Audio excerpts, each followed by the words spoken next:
What is up, you guys? This is Mini Superheroes Today. And in today's video, we'll be revisiting Spider-Man 2, which of course came out in 2004. And before we get started, I wanted to let you guys know, if you didn't know already, I have a Spider-Man themed song that's out. It's called The Girl Next Door, and I actually wrote it about Mary Jane Watson based off of these Tobey Maguire Spider-Man movies. So be sure to click this card, go check that song out. We actually filmed the music video in New York City where they shot all the Spider-Man movies, and it was a ton of fun. So this movie obviously has aged so well. We all love it for the nostalgia that it brings. I loved this movie as a kid. In fact, this was my all-time record of seeing a movie in theaters.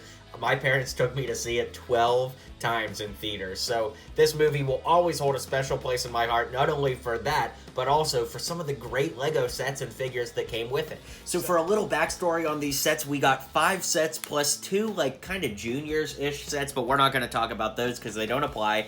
But starting off here, we're taking a look at Lego set 4854, Doc Ock's Bank Robbery. This retailed for 20 bucks, and this is where we would get the green jacket Doc Ock from, as well as Aunt May and Spider-Man. Now, sadly, I had all of these sets. That's not the sad part. The sad part is I've lost some figures along the way, such as this Aunt May. So I had to go with another option for this video, but this was a pretty neat set. I remember getting this on a camping trip with my parents, and my dad bought it for me before we went, but I wasn't allowed to build it till we got there, so I just sat in the car and looked at it the whole time. So fond memories of all these sets. The next set we'll take a look at, just for context, is set 4857, Doc Ock's Fusion Lab. Another $20 set here, and from this set we'll be using the Spider-Man minifigure. Well, the Spider-Man minifigure was the same from all of these, but also the Doc Ock torso, so that'll make an appearance a little later. Next is the Spider-Man set 4856, Doc Ock's Hideout, and the Doc Ock and Spider-Man here we've already covered in previous sets we looked at, but since we're just kind of walking down memory lane here, it's crazy that this was a $50 set. As you can see, it's pretty sizable. It comes on a big blue base plate, so, you know, I think it's crazy that this was a $50 set. I mean, we would never get a cool big set like this now, because Lego almost never does big scenery sets, especially for movies. They're getting more and more rare these days.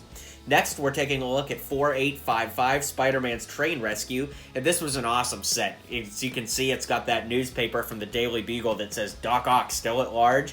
Comes with a Jonah Jameson figure. Very, very cool. I wish I still had this set, but sadly it's sitting in pieces in my parents' basement. Sad face. And then for $10, there was set 4853, Spider-Man Street Chase. This set came with 3 minifigures, 2 of them just being generic villains, and they really didn't have anything to do with the movie. It was kind of like a Spider-Man battle pack, if you will. So definitely a cool set. I definitely had this one, and man, I'd like to get this again with the box. But anyways, let's go ahead and dive into this showcase.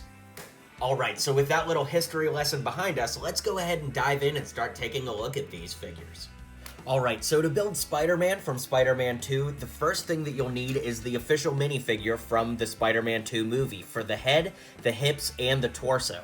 Now, in addition to that, I used the legs from Superman from Batman vs. Superman to give him the red boots with the blue tops there. I think that that looks really good. And of course, the Spider-Man Homecoming legs work too, because of course they've got the same color pattern, but I think that simplicity is key in this case, so that's what I went with here.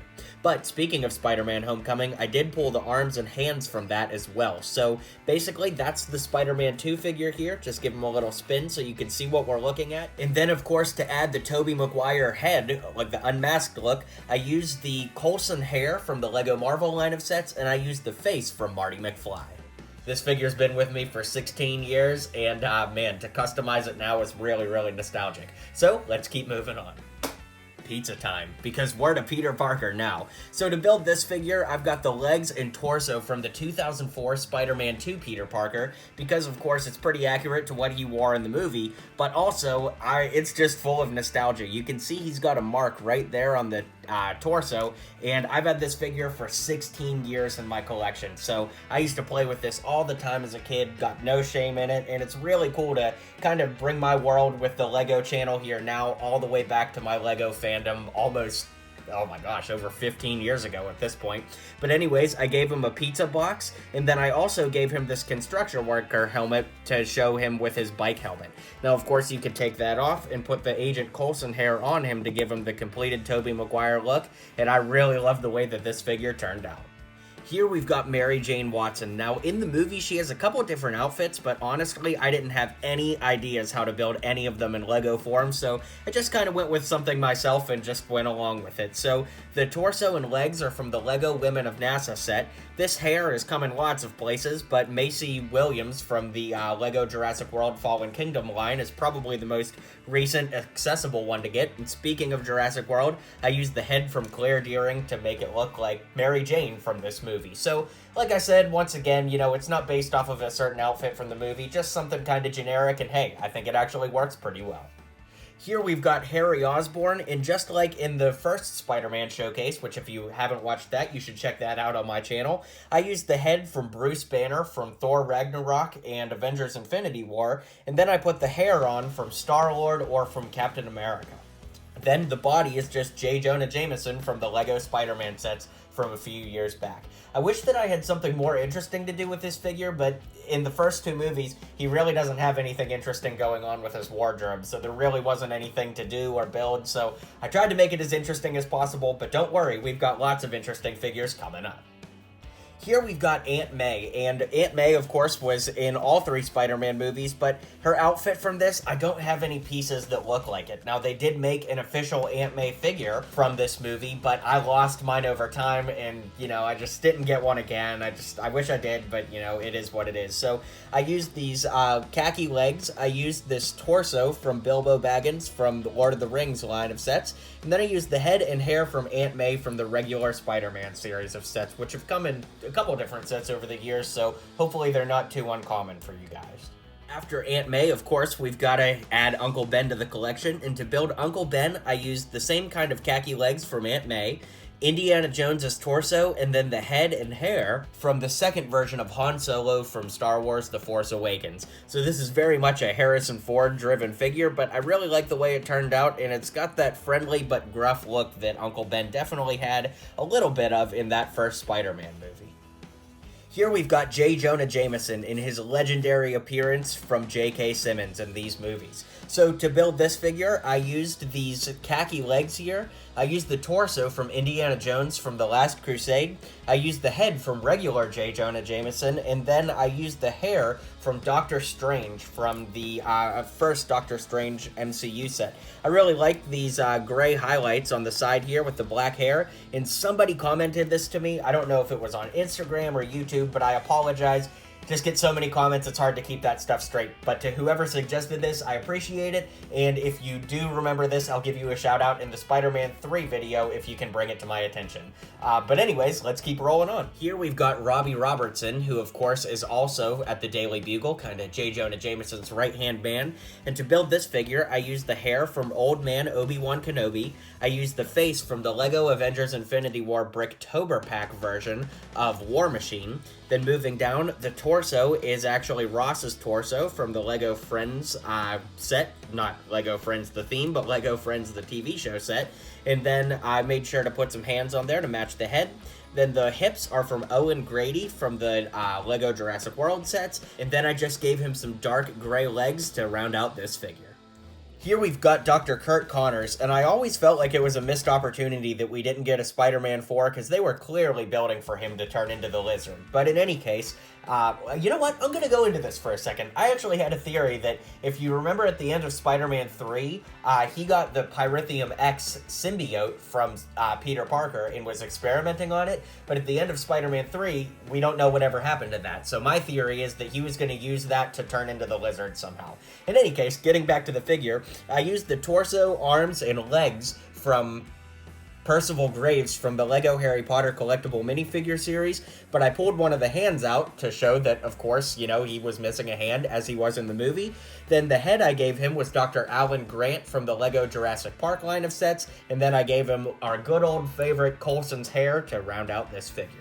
And now we're into meme territory because we're definitely going to make some of the more random figures here. So you can see I gave him the New York back torso just as a fun thing, but this is Mr. Aziz, Peter's boss from the pizza shop.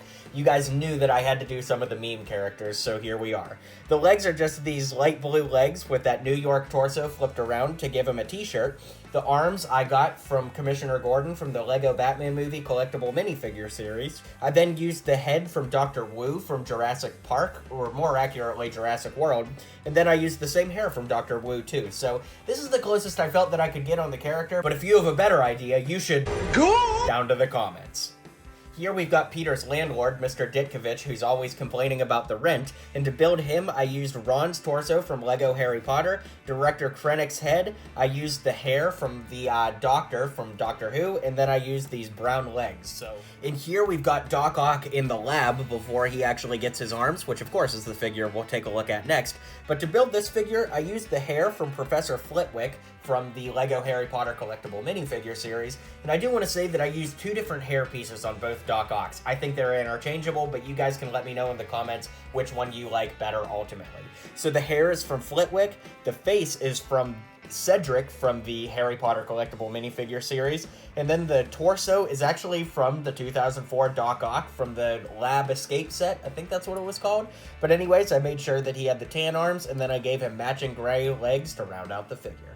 So to build Doc Ock from this movie, we're going to actually use the torso and head from the Doc Ock from the Spider-Man 2 sets from 2004. Of course, the arms also come from that era. This was our first ever Doc Ock minifigure way back when, and all of the other upgrades are just the hair and the legs. So you may notice the hair is the new Han Solo hair from the most recent iterations of him in the Lego Star Wars line of sets. And speaking of Han Solo, the legs are actually from him as well. I really like these dark brown legs with the trench coat kind of look, so you'll need the Endor Han Solo with his trench coat to continue that. Now, I know the green colors don't quite match exactly perfectly, but I still think that it looks pretty good, and honestly, it looks better than just the plain green legs that this figure had. Of course, if you have ideas on this, though, be sure to drop a comment below and let me know. And because I missed his character in the last showcase, I had to add him to this one. In this character, I don't really know that he has a name, but he's the lobby guy from Mary Jane's Play, who of course is played by Bruce Campbell. And to build him, I used Abraham Lincoln's torso and legs from the Lego Movie 2 collectible minifigure series. Then I used some white arms with tan hands. I used Superman's head and just some plain black hair. So let's go ahead and round out this showcase and I'll give you my final thoughts. Alright guys, well I hope you enjoyed this showcase. If you did, please hit like and subscribe on this video to see more videos just like it here on my channel, as well as the Spider-Man 3 showcase, which will be coming out probably in the next week or two. Hopefully I can get it done for next week, but if not, it'll be the following. In any case, thank you guys so much for checking out today's video and making it till the end. It means a lot, and I'll see you guys on the next video. If you liked what you saw and you liked what you heard, feel free to click that subscribe button for more LEGO content coming in the near future. So, thanks for tuning in to today's video, and until next time, build on.